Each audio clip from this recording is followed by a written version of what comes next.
Patmos is one of the most northern ones. It's small, rocky, volcanic. It's 34 square kilometers. That's about 13 square miles.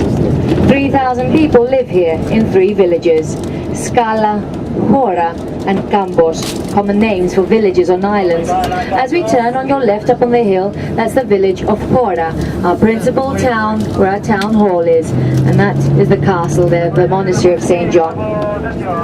Skala is the hub of the village we're about to leave. This is where most of the commercial activities take place, where the banks are, the post office. Gambos is the rural area on the northern part of the island.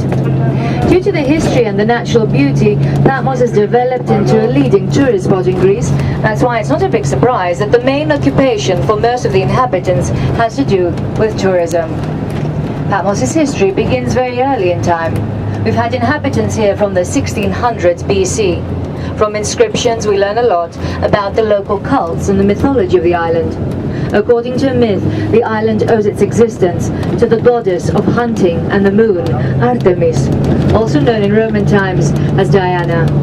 According to the myth, the island was submerged in the sea, but Artemis could see it whenever she visited her beautiful temple in Ephesus in Asia Minor, when Selene, the moon, would light the waters.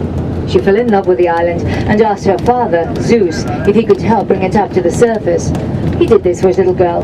The sun warmed it up, and Artemis brought the first inhabitants here, from a mountain in Asia Minor called Latmos. Some say the word Patmos is just a paraphrase of the word Latmos. And in antiquity, Patmos was a flourishing island with temples dedicated to Artemis, her brother Apollo, Venus. Some historians say there were 8,000 people living here. In the 2nd century BC, the island comes under the Roman occupation, slowly becoming a land of exile.